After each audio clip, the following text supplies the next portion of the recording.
Welcome to the Coaches Show. I'm here with head men's basketball coach Travis Williams. Travis, now we're almost 2 weeks removed from the Division One matchup against Farley Dickinson. Just talk about that experience for you guys.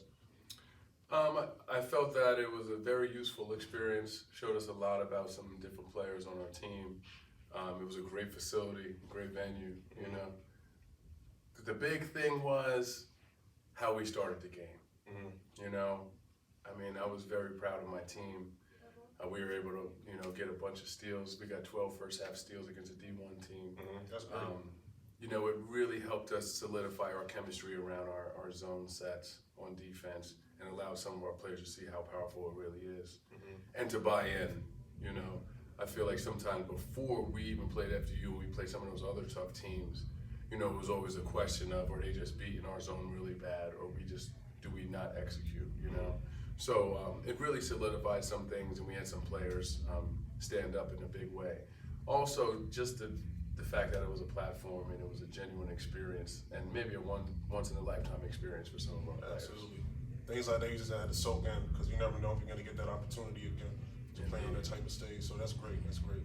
Now you guys are fresh off a win against NCAA Division III St. Mary's College. Just give me your major takeaways from that game. The major takeaways from that game is it's very far away from here. Man, Very 5 far hours, away. 5-6 hours? Well, technically it took us probably about 5 hours and 18 minutes to get there. That's a stretch. We hit some traffic in the major cities on the East Coast, in DC and Baltimore. We still got to the game on time. Their girls won the game before our game at the buzzer beater, so the energy in the building was really high. We kind of came into seemingly a hostile environment, The big thing there was just like stay together after the long trip. We just came off of a big conference loss down at York the night before. We pretty much drove halfway to St. Mary's at York, and then had to come home and do a longer trip, So coaches are always worried about, teams' mental capacities on longer trips, making sure that they're ready to play, getting off the bus, ready to go.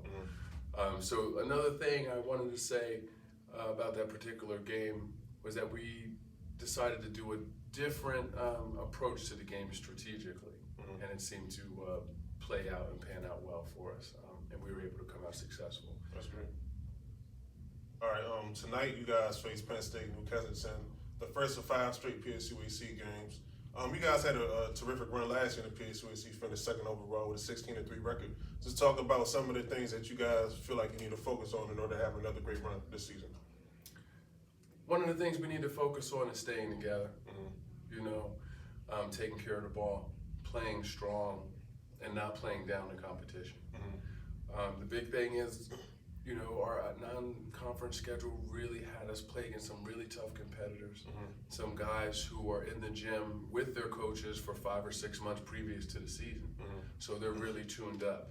Now we fall back into conference play where everybody's operating under the same guidelines, same rules, and looking to take advantage of some of those things. Absolutely. I feel that we're very talented. I feel that the league is very talented, though. Like, looking around, the league is always just, progressing, staying afloat. Some other teams, some new coaches. I think we have 3 or 4 new coaches in the conference this year. So just very excited about that. We also have a returning coach and an older coach out west who was really solid, really built the Beaver program up. He had taken an opportunity to move up to upper levels in college basketball. And now he has returned to Penn State Beaver. So just, put a shout out there to Marcus Williams, one of the great coaches over time in the conference. And we're going to welcome him back in open arms. I believe we have Beaver here this year. That's what we do. The 5 straight games, New Kensington tonight, have a lot of respect for Coach Gans, Coach MacArthur. They've really done a great job recruiting.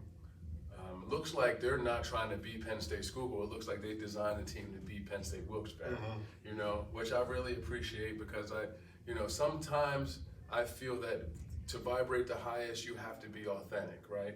And we have to play true to ourselves. So I would just want us to up our level of play and play our style of play, not necessarily try to reinvent or try to mimic something else that's going on in another program. Okay. So they are big, they are athletic, they are fast, and we're welcoming them then to our Lions Den tonight. We're really excited because I would say that they're definitely one of the top teams in the West, if not the whole conference as well. And it's not too many times teams will be able to match our athleticism out here in the East. Yeah, absolutely. You guys pretty much dominate the East. You guys gonna have a pretty good season. For sure. Best of luck on that. Thank you. I really appreciate that, Manu. Yeah. All right. Before we're gonna do the fast questions. Okay. Fast 5. 10. I got 10 for you. 10? Fast 10? I got 10 for you today. All right. All right. I'm gonna try to not say Yeah. All right. Here we go, family. Who would you rather have, Terrell Owens or Randy Moss?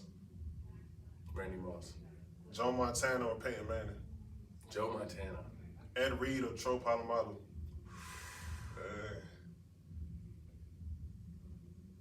Ed Reed. Got him, yep. Ray Lewis or Lawrence Taylor? LT. I'm going Ray. I'm going Ray. That's my generation, so. Understood. Yeah, I'm going Ray. Tim Duncan or Kevin Garnett?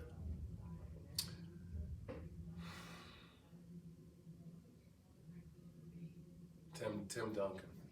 Tim Duncan. Walter Payton or Jim Brown?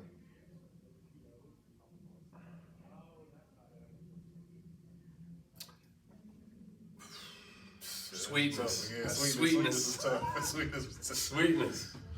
Iverson or Curry? I need my players to give me their best effort at practice, so I'll say Curry. Curry, okay. Good go for you. Tony Gonzalez or Grunt? Gronk. Jordan or LeBron?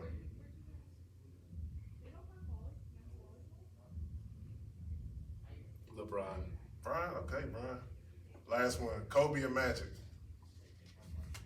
Okay. Who's the greatest Magic. Laker? Magic, okay. Magic, I mean, so, I have a lot of explanations around a lot of those different questions. I know we don't have much time. The Kobe Magic, you could put Magic at any position. I feel like Kobe mastered 5 hands in the face, what we say. Magic's going to give you the fast pace and the passes that nobody can pick up. So he's almost like an offensive scheme in himself. He was versatile. Very versatile. As far as sweetness and Jim Brown, Jim Brown didn't play as long, so I'm looking at more longevity and I'm looking at total skills. So if you're looking at receiving yards too, that's something that people didn't know. Sweetness was one of the first guys that used to take that out in the flat and go with that. Yes. So he was a bad boy. they weren't even throwing the ball for Jim Brown. He just ran people over. Yeah, but he was killing though. Yes, he was was. a dog. In them short years he played, he was a dog, man. I mean, he was pretty much playing MMA and football. Yeah. At the same. What about 2 others? Give me 2 others. I'll tell you why I picked them. Let's see. Oh, Tim Duncan versus Kevin Garnett. I feel like the big fundamental is tough, especially with the bank shot at his size. Kevin Garnett is a quarterback on defense, very fierce intimidator, fierce competitor, but you have to go with the test of time on the big fundamental. What about Ray Lewis and Lawrence Taylor? I want to hear your opinion on that. Yeah, so that's interesting because there are that